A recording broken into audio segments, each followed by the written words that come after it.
What's going on? What's going on? What's the score? 7-zip. 7-zip. Okay. Woo! So you Y'all hype it up in here. Come on. like it's too much relaxation going on, but that's okay. This what we need to do. We need to just whoever you need to go say your little prayer for winning the game. Just go ahead and do it. Knock it on out the way.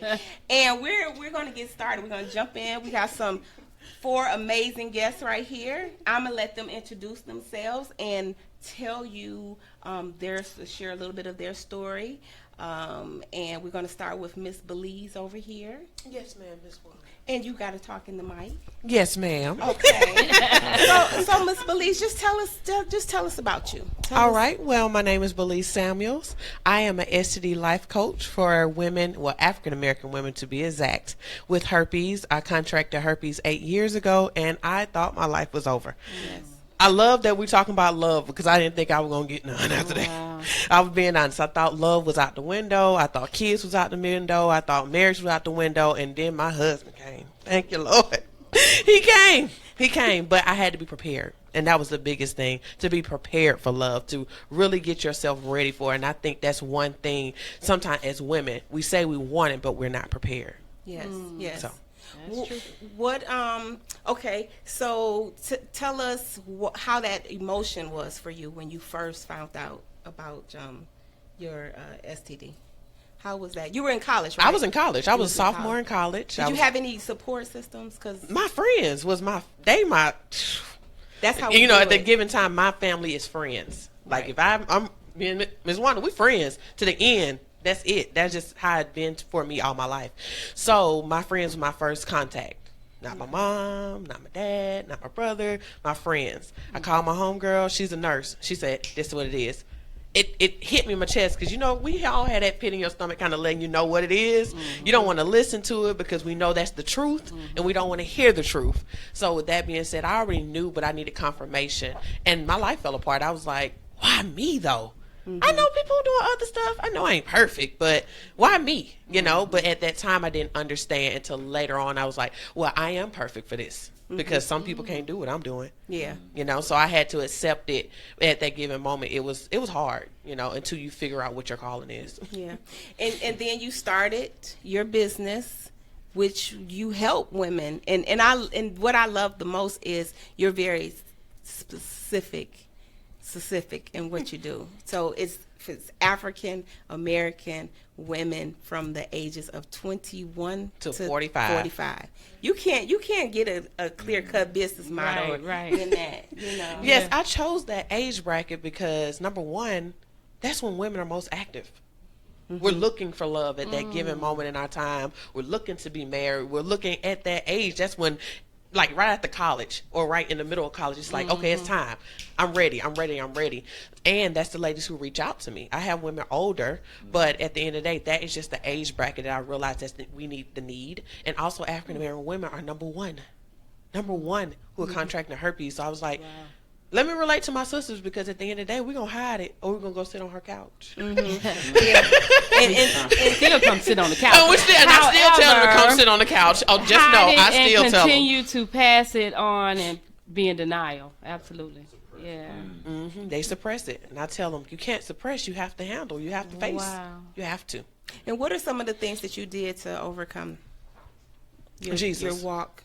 Jesus. I'm being honest. Like, that was my all in all at the time because I didn't know nothing else. I had my friends. We all the same age. What can you really tell me at that given moment? Right. So I had friends come to me and they was like, you just come to Bible study. I was like, no. He don't like me. That's how I felt. We all go through something. That's the first thing we think. He hate me. I already know I don't supposed to be in this situation. So I had a friend. She kept asking me. At that time, right after I found out I had herpes, I got pregnant. I was like, come on. Wow. Like, really? I'm in college and I have this. This is too much, So I just felt like two things were against me. So I was like, you know what? He's not going to listen. But I went and my life changed. He was like, it's done. It's time to overcome the stigma. And that's the name of my business, Overcome the Stigma. Love it.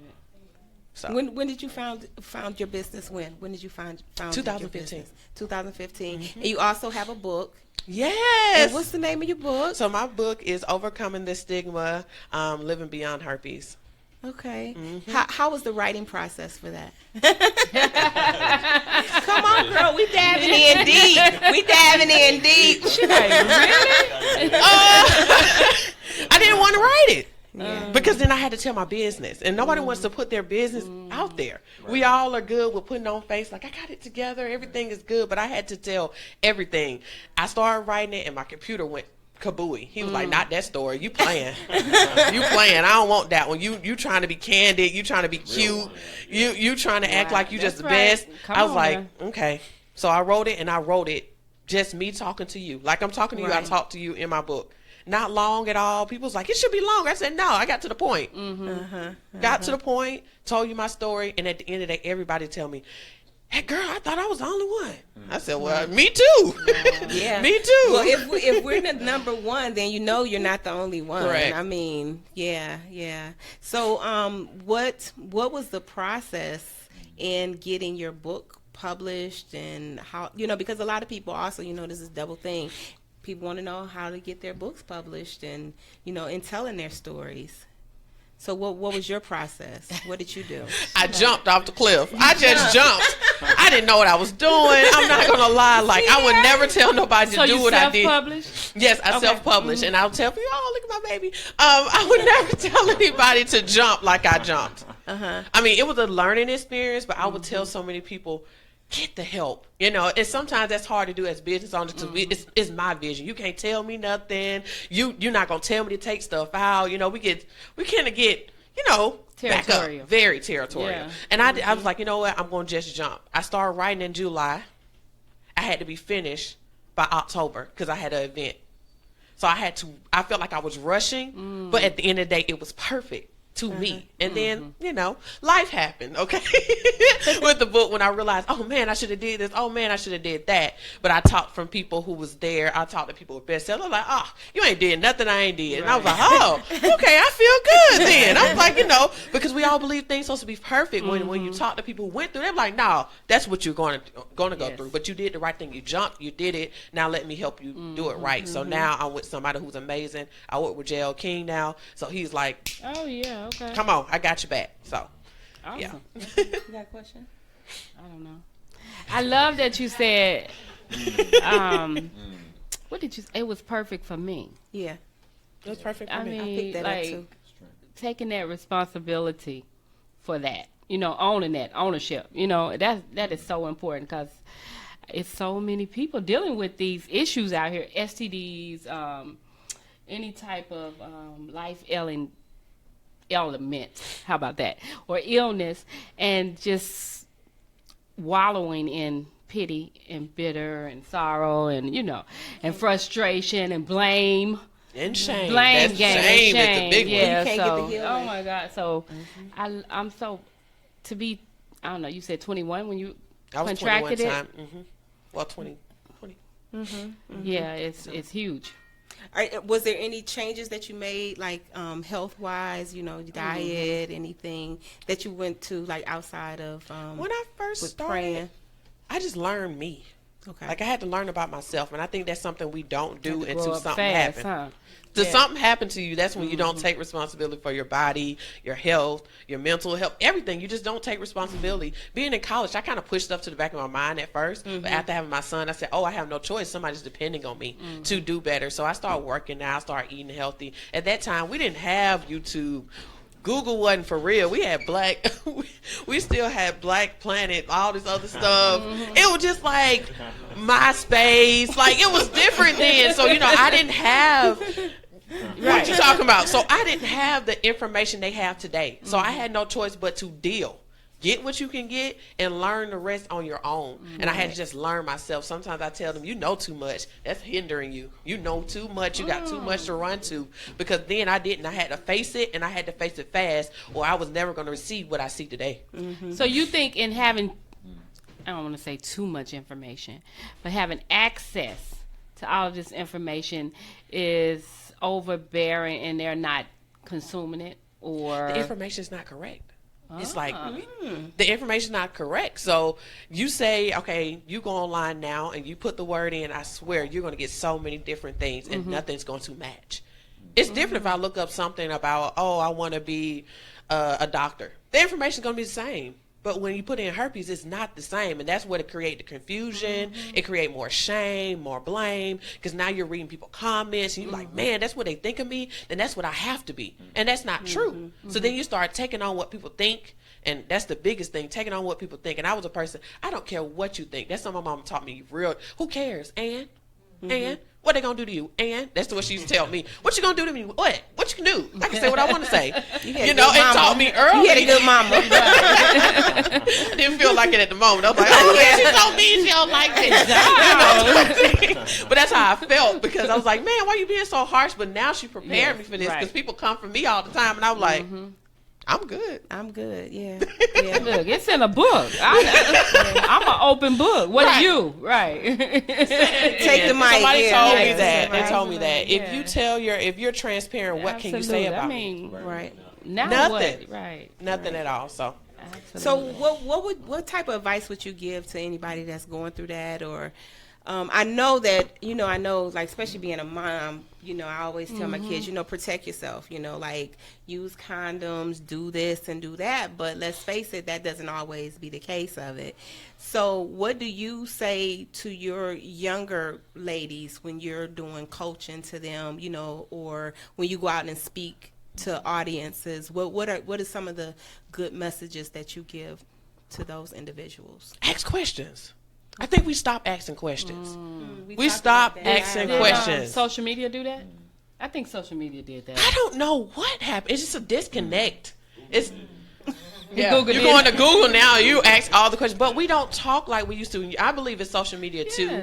It's texting, things like that. We don't ask questions. We're not really engaged like we used to. You're not asking. It's like, if I want to know something about him, I can go to his social media and learn everything I want to know about him before I meet him. Well, you think. Right, you believe. Correct. You believe. And you believe what they put on there. Correct. Yeah. So I think that's the thing. Like, we're not asking questions, especially when it comes to dating. It's like, you going out, you having a good time. You don't want to ask those tough questions anymore because, he's not going to like me, or it's not going to be that. And as women, it's like, I want to get married. So I'll deal with it after I get married. Wrong. That is Wrong. So true. I suggest you ask today, but that's just something we believe. It's like you want things so bad that you refuse to ask the question that's going to get you what you really want. Right. Or really see what you want to see. I just say, look, see it, and then it's better off to know what you're accepting than just walking blind. And I'm telling you, people are walking and getting knocked slam out. Yes. Because it's like, this is not what you thought you wanted at all. Now I've heard it said that herpes is a STD that you can't get cured for, and I know that that's wrong information as well. Okay. My whole thing is everything can be cured. That's in my mind. Everything can be cured. Everything come from the ground. I believe it. But my whole thing is, I feel like I'm put here to prepare you to do that. Because I have ladies come to me and say, I'm ready. I said, no, you're not. You still beating yourself up thinking it was your fault. You was in a relationship with this man for 5 years and he was cheating. You didn't even know. So how can you say it's all your fault? So my whole thing, until you get there, you can't receive healing. That's just my mindset. Until you're ready and you fully believe it and you release people and release things, you can't be healed. Absolutely. That's incredible, because that is the key stepping stone for anything. Everything. Yes, everything. For growth of everything. Mindset. Changing your mind first. And like you said, they can do all the work in the world, but if it didn't start here and here, it's not going to do. It's not going to do anything. People try. I have heard people try and stop. I say, you're not mentally ready. And I know some ladies who are now mentally ready, and they're to the point where they're, investing. Some people don't want to invest in your own healing. I'm sure you hear that all the time. They don't want to invest. You got to invest. It's going to cost you some money, some time, some frustration, some tears, some suicidal thoughts sometimes, some depression. I'm being honest. Some people don't want to go through that. Right. I'm seeing people have to go to the mental hospital for this sometimes. But now she at a point where she about to be completely healed. How big is that? Right. Some people are like, I don't want to go through all that now. It's a breakthrough. But now she can say, I've been through it all, but look what I had to go through to get my healing. Right. And it may not have to be that way if you address it. You see what I'm saying? You decide how long this road gonna take. Say that again. You decide that. It can be as short as you need to be, or as long as you need to be. It's all in your mind. It's like that deja vu thing. You keep going, spinning around, and coming to the same point. You be like, why am I still here? Yeah. Because you haven't learned. You haven't learned. You're not doing anything different. Mm-hmm. Absolutely. So what's next for Belize in your business, in your life, and your story? Like, what's next? What's next on the horizon? I hear a second book. It is a second book coming, but I'm trying to figure out what it's going to be. I don't know. I had about 10 ideas. Like you talking about. No, you just know I have ideas. No, me and you'll talk after. Ding, ding. Oh, she need to do this. She need to do that. Go ahead. That's the beauty of having other people who can see things that you can't see sometimes. That's right. But my whole thing is just going international. I want women to understand that you're not alone. The women I talk to are beautiful. Like, you see these women, you be like, yeah, girl, you playing. But it doesn't. It's not the but face it's what not it looks like. beauty, but her brokenness is just. I'm just ready for women to heal. I remember, and I'm not gonna call her name. I remember a professional athlete that actually played here for the Falcons, and it came out that he had herpes, and it was like a big story. I don't think they ever owned up to it.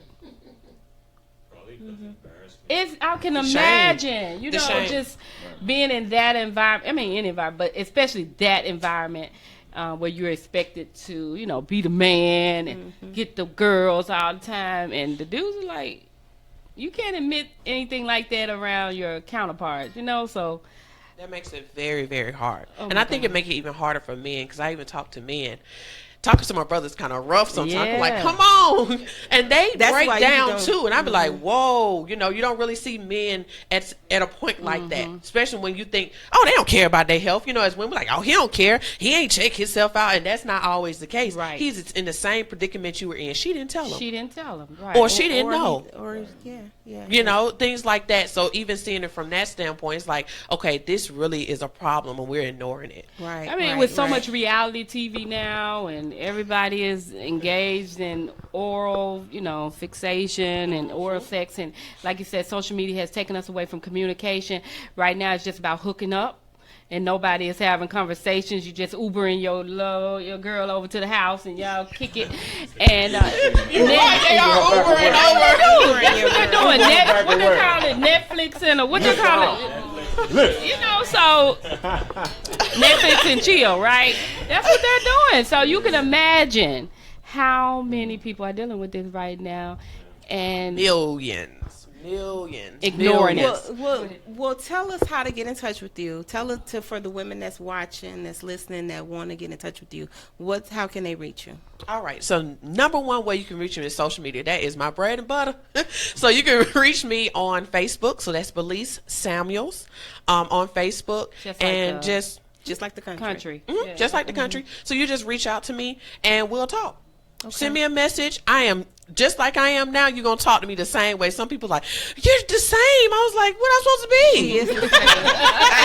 I know when I met Belize, it was actually on Instagram. I was just I was trolling through Instagram, and I met her, and I reached out to her, and I was like, hey, I want you on my show. And this was like months and months and months and months back. And I was looking for you too. I was like, I can't find her.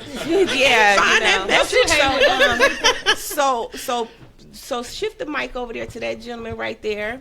Hello. Have Mr. Terrence introduce himself and tell us all Hello, about what happy he's to be doing. here. Thank Go you. Falcons. Let me represent for the Go Falcons. Falcons. Let me say that for somebody to text me. Okay. All right. Texas in the game, y'all. Yeah. So my name is Taryn Hutchinson. I'm a certified fitness and nutrition specialist and a certified corporate wellness coach.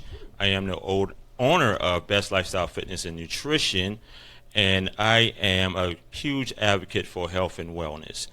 In 2010, I was diagnosed with type 2 diabetes, which almost killed me. And I remember that day where 5 of us checked in with a complication of diabetes at the Cab Medical, and only one person walked out 3.5 days later, and you're looking at. Wow. So yeah, it was crazy. So when I got home, I went to the bathroom and I looked myself in the mirror. I said, "What did you do?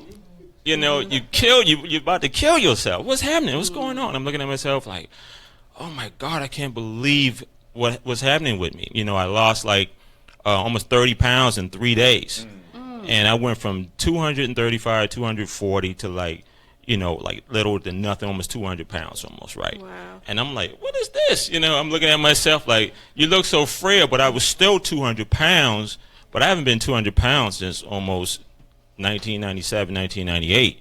So it felt weird to me.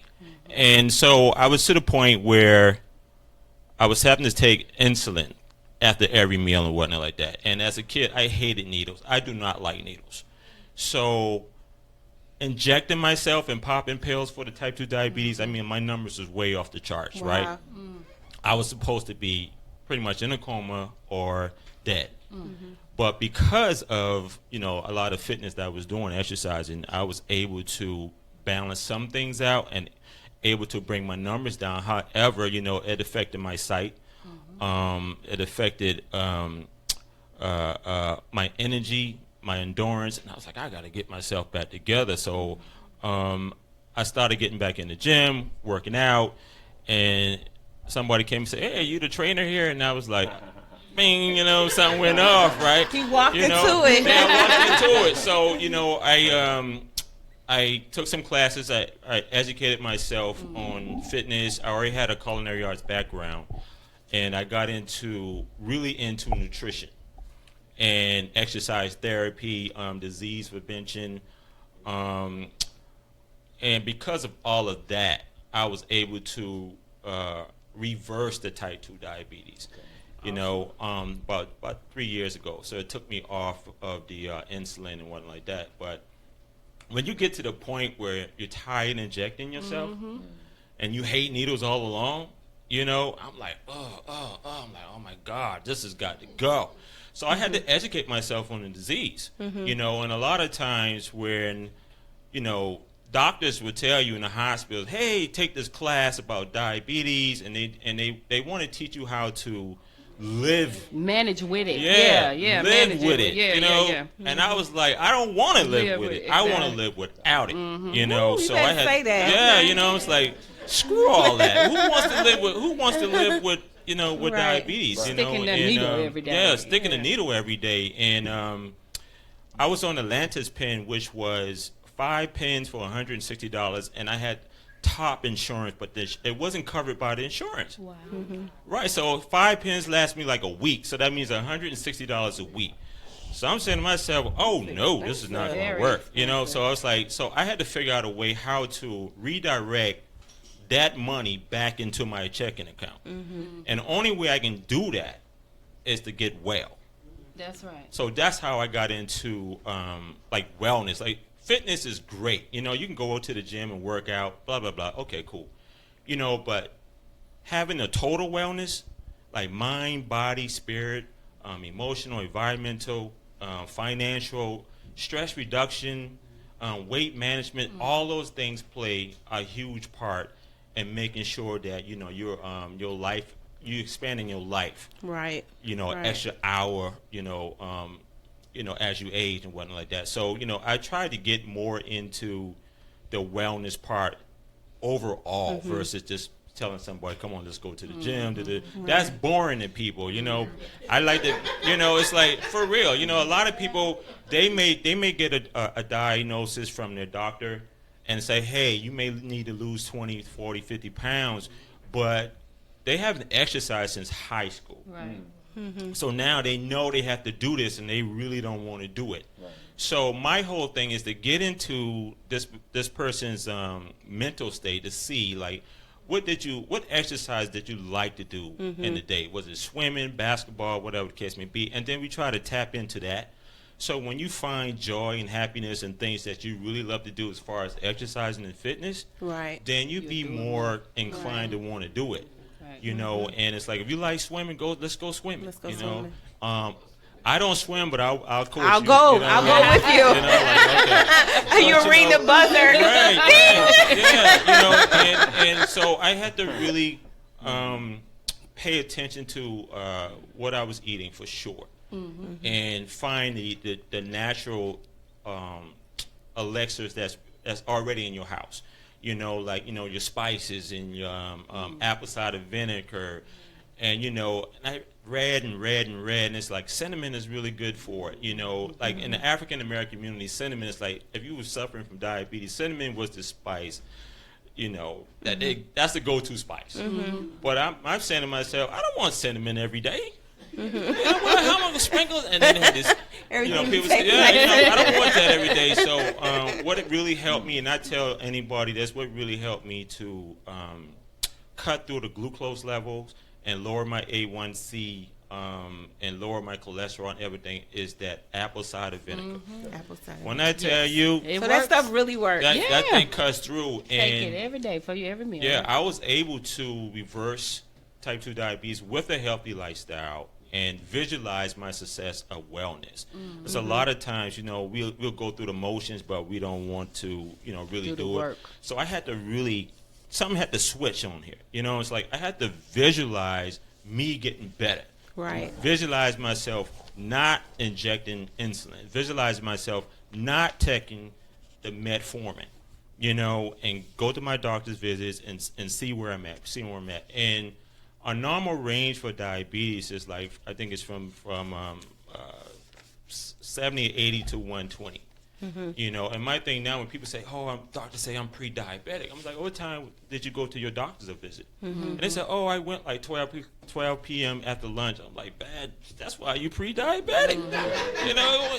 Schedule your doctor's visits early in the a.m., okay? And do a fasting, at 11 o'clock that night.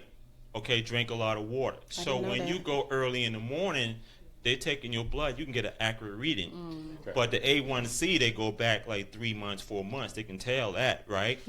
So it's like, quit scheduling your doctor's visits in the afternoon, 12 o'clock, after breakfast, after lunch, stuff like that. And that's why you may be or after you didn't fought through Atlanta's traffic. That's true. Because I noticed that I used to go to the doctor every morning in the morning, and my pressure would be high. They'd be like, "We're gonna put you on high blood." I'm like, "I don't have high blood pressure." Here's a trick with that. Once you go to your doctor's office, right, and this is what I learned from another doctor, right? He told me, when you go, you're already facing anxiety from the white coat syndrome. I hope they don't find anything. Oh my God, you know what I mean? So now you're a little tense, right? So they take your numbers, they take your blood pressure and all that stuff like that. And then after your visit is over, have them retake it after you calm down a little bit. Have them take it again on your way out the door. Gotcha. And I guarantee you, your numbers will be lower. So it's just certain ways that you can really tweak your behavioral habits and patterns and make sure that you're on a healthy lifestyle, like you just mentioned, stress from Atlanta traffic. Yeah. You already know, like, you go through that traffic every day. First of all, Tears. have gas in your car.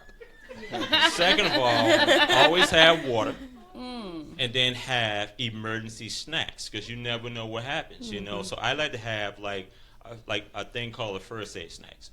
It's like a little zip-up bag I keep in the back seat of the car or whatever. And you have, like trail mix or a protein bar, something fast acting in case your sugar drop. Like, I'm hypoglycemic, so it's like I get irritable like real fast if I don't eat. So I have to have those things that's going to really bring my sugar levels back up. So, and that stress management, I know what my triggers are, so that's going to, like, okay, I'm stuck. I'm running out of gas. I have to use the bathroom. I have no food. Like, oh, really? And so it's like, you must know me. You must follow me around every day. That's me every day. One time I was talking to Terrence on the phone. I was talking to him on the phone, and I was driving, and he said, "Oh, so that's your stressor." Yeah. I'm listening to you. It's like, and I was like, I'm on the phone like, He said, so that's your stressor. I said, yes, it is. Yes. And I remember that day because the weather was a little funky that day. And we spoke for like an hour and a half. And I'm going to tell the story, right? Okay. And she said, what else you got going on? I said, well, I was... oh, yeah. We were talking about a whole lot of things. I was like, I was supposed to be on the Wanda Hollis show. She said, this is Wanda. And I was like, what? I didn't even know who I was talking to. Oh, my God. It sounded like she said her name was Michelle or Marie or something, and I was like, oh my God, good thing I didn't say anything bad. You know, so. we were going for it was like an hour and a half. Yeah, and it was about an hour and 20 minutes into the conversation, and he said, "Yeah, I'm supposed to be on one of these shows." I was like, that's me. Yeah. I'm looking at the phone like, you an idiot. You know what I mean? I'm like, you know, it's like, I need you to pay attention and get it. Well, all was forgiven. Yeah. But I mean, for me, the most part of it, once I got better, and I started to coach a lot of people, and I started to do health and wellness fairs, a lot of events speaking about different diseases, and I fell in love with that, really helping people, because I know a lot of people that are suffering, but they don't know what to do or where to go, what to ask, you said, where to start, especially with, stroke prevention and high blood pressure, stuff like that. And one of the things that really, really upset me, like, if you know that you suffer from type 2 diabetes, then stop eating the crap. You know what I'm saying? So do not think that, Well, I think the problem is, like you said, we say low income areas, the places sell the most, you know what I'm saying? The better foods are more expensive. Right. So it's hard to access if you're on a fixed income, that type of thing. I know it's choices they can make, but I'm saying if you don't know where to start, or if this is your tradition or way of life for 50 and 60 years, it's very hard to change up what you know. And you think, I like this, I don't like that, my taste, I don't like, I've been doing this. So, and I think especially for African American men who already don't want to go to the doctor, and so I was going to ask you that, what prompted you to go to the doctor? You must have been really feeling bad. I always was a type of person where I wanted to go get checked. Okay. It's like, I'm going to the doctor even if I didn't have to, like 6 months, a year down the line. Okay, let me go get checked. Get a checkup. I felt healthy. I feel healthy all the time, even before the diabetes scare. But we were down in Miami, and I was nauseated. I was drinking a lot of fluids. Didn't know what was going on. Frequent urination.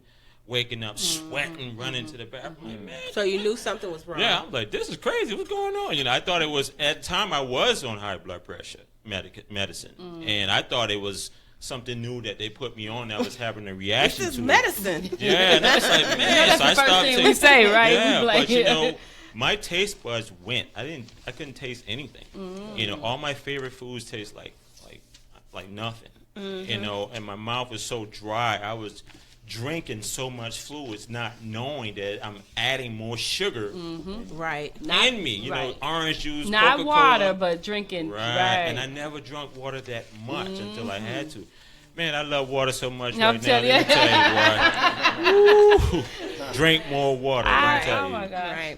So tell us, Terrence. I know you're doing your own show now, right? Yeah, my first show was last Wednesday. Okay. Total Wellness Show with Terrence on Fire 91.8. Shout out to them. Out of New York City. Yeah, and it's a great platform that Javon Jackson from New York, and also with Tina Bridges actually introduced me to him through Facebook. In 2015, a couple of clients of mine was like, you need your own show. And I was like, yeah. I've been on a lot of interviews, but never as a host. And we toyed with that idea. We planted a seed, we soiled it, and we fertilized it. And then we just let it grow. And then when the opportunity came up, I jumped on it immediately. And then the next week, we was going for it, and I inboxed the guy with flyers and logos and everything. He was like, dude, you own it. I'm like, I need this right now because I have, I have something to say. And like yourself, I have a story, and it's very inspiring and encouraging and motivating. And I feel that I can touch the masses internationally, and so it's a great platform, and I have a lot of great guests lined up, and I'm thinking that I'm going to speak more in this show for the first 15 to 20 minutes, do Q&As, different scenarios, different strategies and tips on how to become more effective with your wellness. Right. Really pay attention to yourself. Look for symptoms. Look for things that are not there, because a lot of times, a lot of things does not have symptoms. Right. And so pay attention to your body, whether it's a scale going up, scale going down, your work environment, your personal life, everything. Know what your triggers are. Know why you're eating. Are you emotional? What's going on? Do you have a hormone problem, a thyroid problem? Those type of things. And especially with women gain weight, and they do everything they can do. They Stone Mountain, workout, whatever, but it's a thyroid problem somewhere. So right. So tell us how to get. I know we can go on Facebook. Everybody can find Terrence on Facebook, and we can check out your website. What's your website? Best Lifestyle Fitness and Nutrition.com, and social media, LinkedIn, Facebook, Instagram, Terrence1745, Twitter. All the social media outlets. Okay. I'm accessible. Okay. So when's the book coming out? Man, I'm just always pushing authors. Go ahead. It's crazy. It's crazy because I'm getting the final draft copy probably by tomorrow. So it's the new book. We're gonna have like an author panel. We're gonna do an author. Author showcase. It was author showcase. It was crazy, but the new book is called 150 Quick and Easy Recipes to Transform Your Body. Okay. And I wasn't ready for that one. I thought it would be something else. Okay. So it's all from breakfast, lunch, snacks, and dinner. Right. And it's gonna be good. I love it.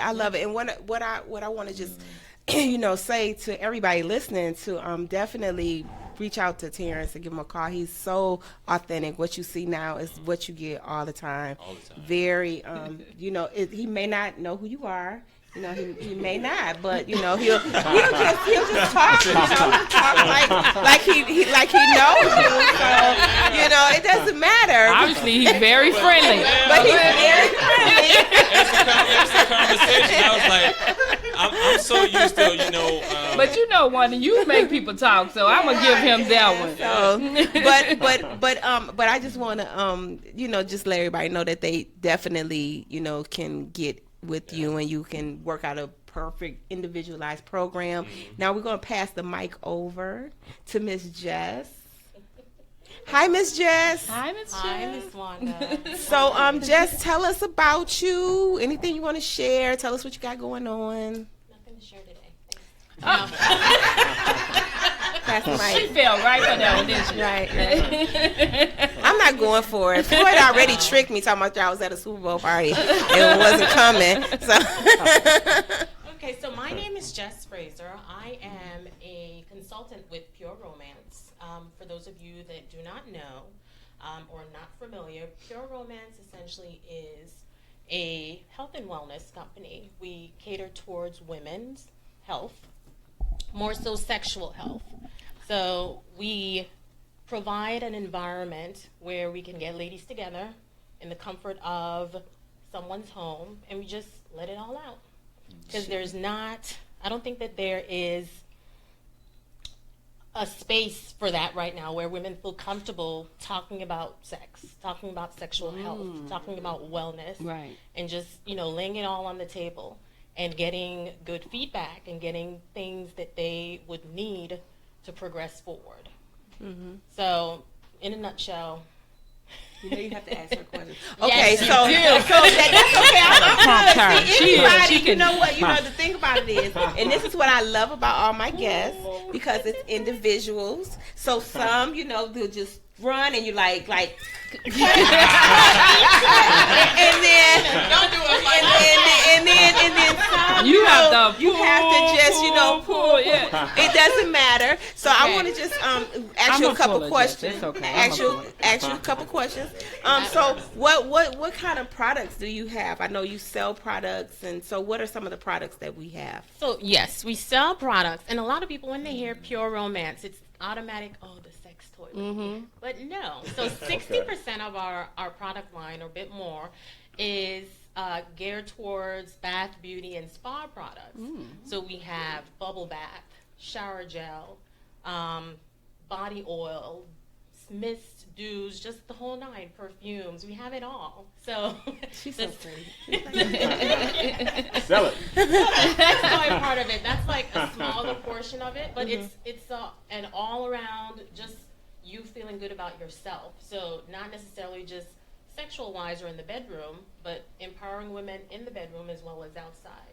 So it begins with when do we feel our best? And when most of the time when women get together as in a group setting, then they are free to enjoy and talk and share. Do you find that that people like open up better in that environment? They do actually. So men are not allowed at our parties. So Okay. it's a,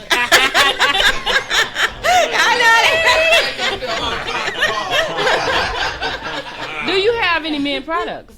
we do. We Okay, actually have go ahead. a men's line. So we have, and it's Look, really people gonna get the simple. men in there some kind I'm of just way. saying, have a man party. Hey, I'm like, And I have male clients as well. So Okay. we have a men's line as well. So we cater to women, men, couples, and the whole nine. But to answer your question, yes. So when women get together, it's just magical. So they are able to just be themselves or go an extra and above and beyond. Even the shy ones who, a little bit reserved at first until they get into, okay, I have a question. So it's yeah. And how long have you been involved in your business? Well, so I initially started in the business in 2008. So just to give you a little background, my area of expertise, I went to school for IT. Okay. So information technology. And I was living in Northern Virginia, so I'm a little new to Atlanta.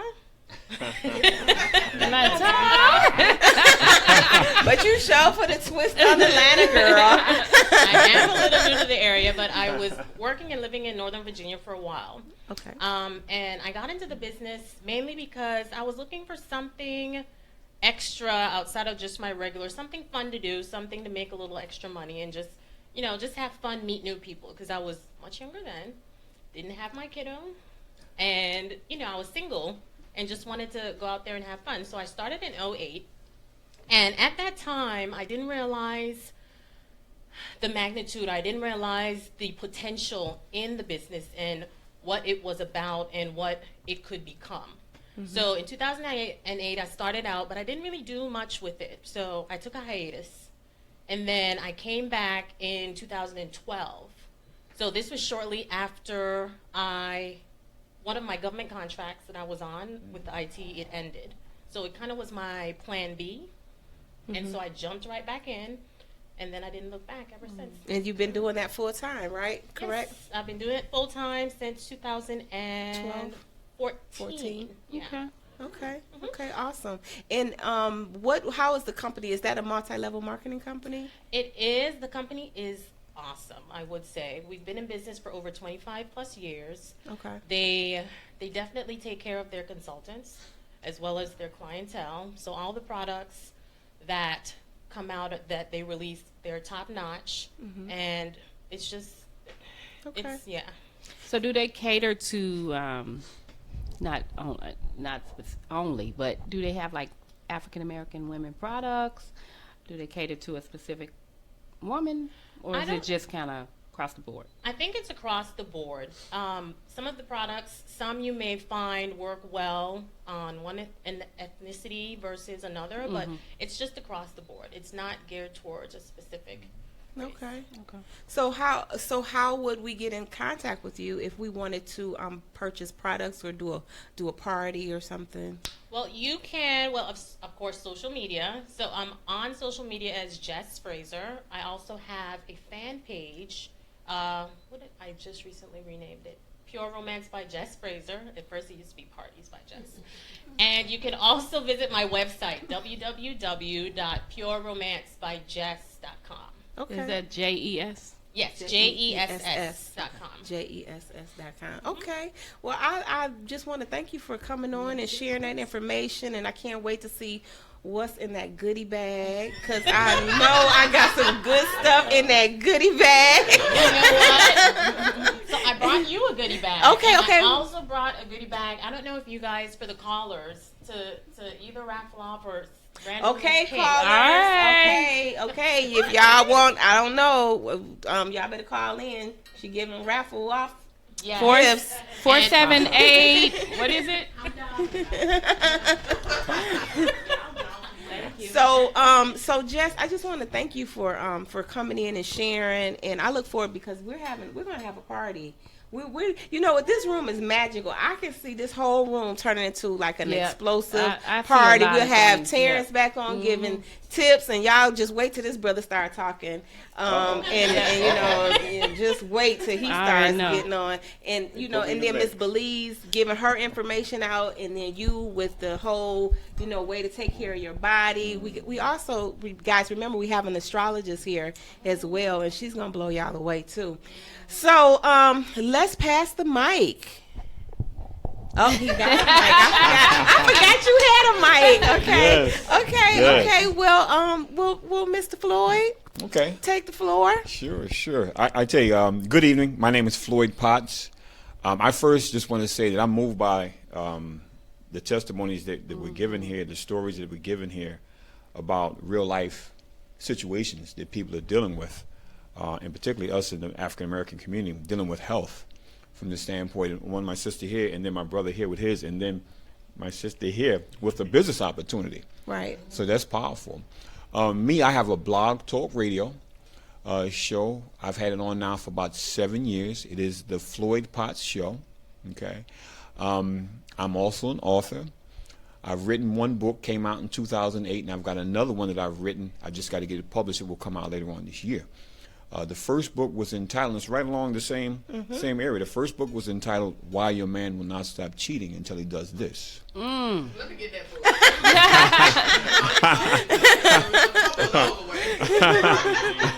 Hold on. Belize, hold on. The purpose of my show is it's self-help. The book was written, and it basically chronicles my life from 1978 to 2004, because I dealt with an issue that a lot of men deal with, and it was dealing with sex. I came up in New York. I'm a native New Yorker. Got a lot of those in the house. I know. Y'all Go taking Giants. over. But I hope the Falcons win. Okay. I'm in the ATL, so I go for the Falcons. And I like self-help because coming up in New York, I was somewhat of a shy young person. You know, growing up, I had the curly hair in New York, and at the time I was growing up, there weren't many brothers with the curly hair like me. People didn't know what I was. I still get asked that question, what are you? So as years went on, I finally just decided I would tell them I'm the reason why God had to rest on the seventh day. That brings that question to an end. He was tired. He saved his best for last, you know? But I came up somewhat shy, and then when I graduated from high school, right before I started college, I came out class of 78. My mentor was a Jewish guy. He got me a job on Wall Street. So here it is. I'm 18 years old, 1978, working on Wall Street among a lot of women. You was the king. I was shy, but I got on Wall Street with women. Women. All about love. Not girls. Not girls, but women. Independent women. In the 70s. During the disco era. Rick James, you and I. Love. Teddy Pendergrass, turn off the lights. You know, so.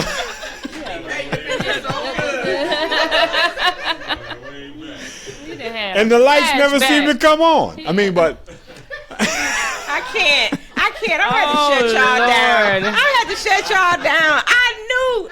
See, and I didn't have no pick on this lineup. I just said, you sit here, you sit here.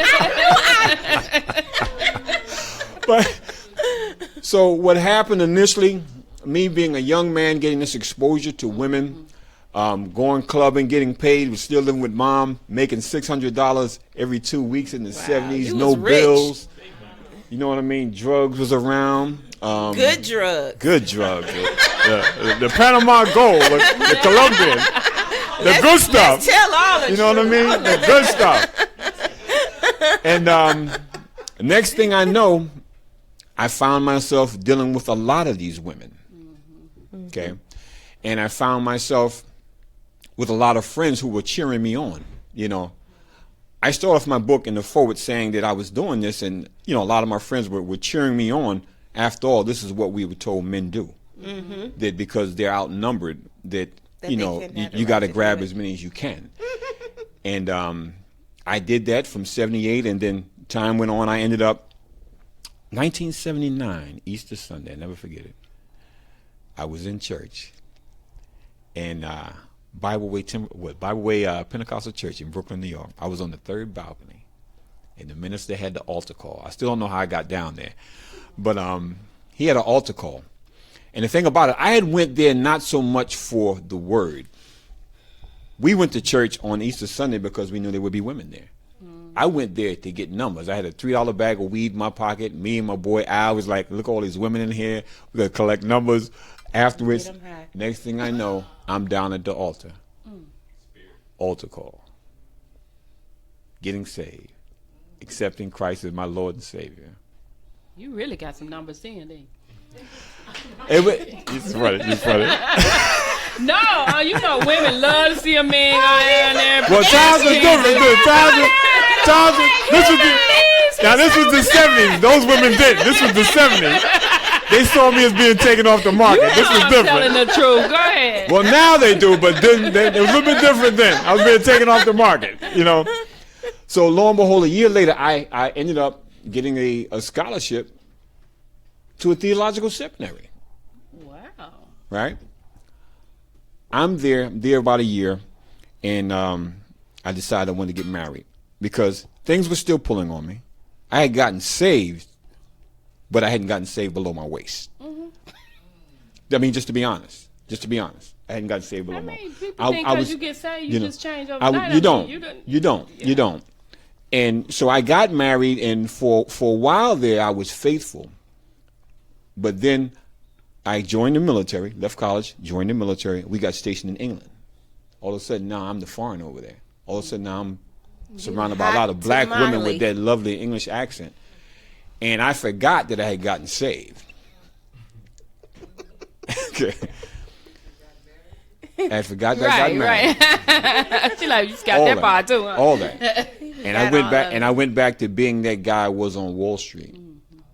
But I still had a wife at home, though. So this went on for years. We came back to the States, was stationed upstate New York. Now I'm home just about every weekend. I'm in the city. Chasing women, just collecting. Chasing women, just collecting. Chasing women, just collecting. And still have my boys. Even though I was married, I had maybe one pull my coattail, say, dude, you're married. I mean, you go home to your wife. The rest was like, no, I know if I hang out with him, we go to the club, he's going to get about 6 numbers. He's going to hand a few out, and the women are going to come around him.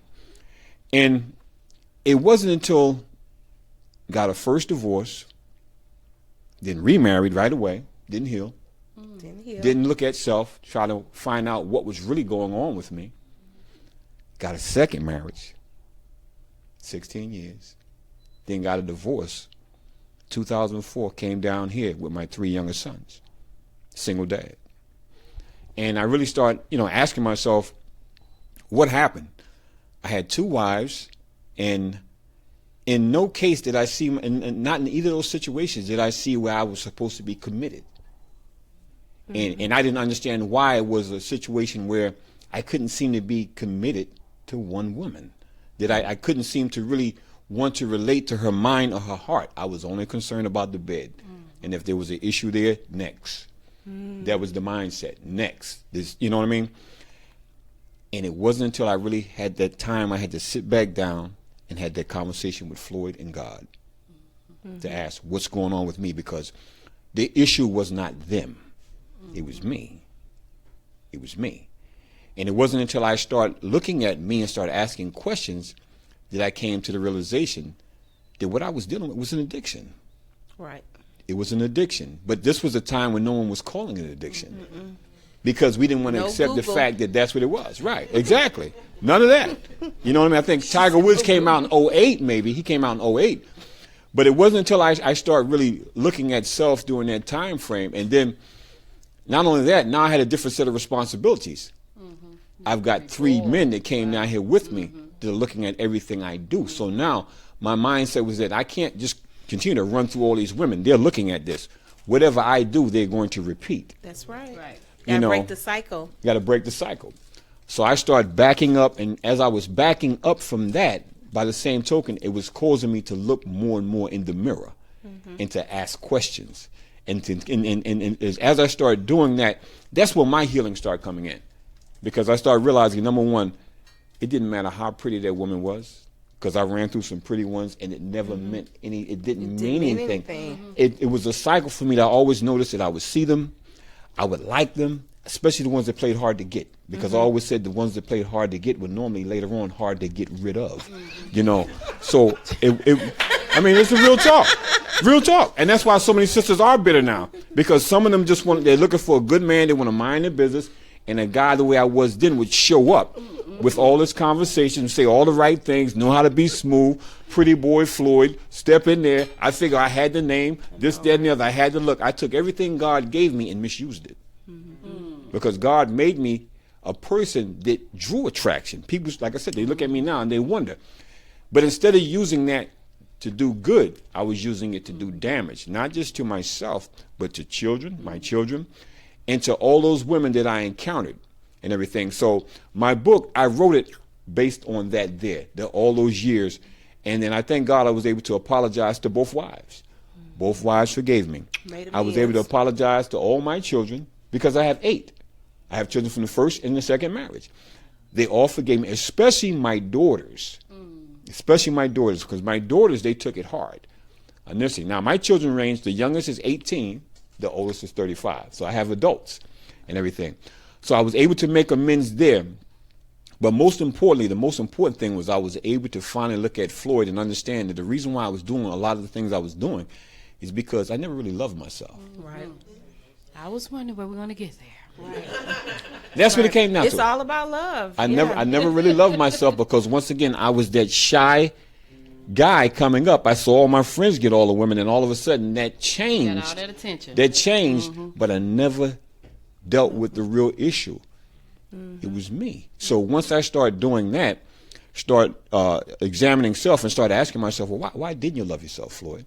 And I started looking at the fact, well, everywhere I went as a kid, I got asked those questions. What are you? So I became somewhat, insecure, because as we're hanging out as young men, identity crisis. it was an identity crisis. Who are you? What are you? You know, it did some damage to me. So once I started really examining that and started feeling free with myself and started loving myself, that's where my healing came in at that particular time frame and everything. And as I ended a relationship, I stopped jumping right back into another one.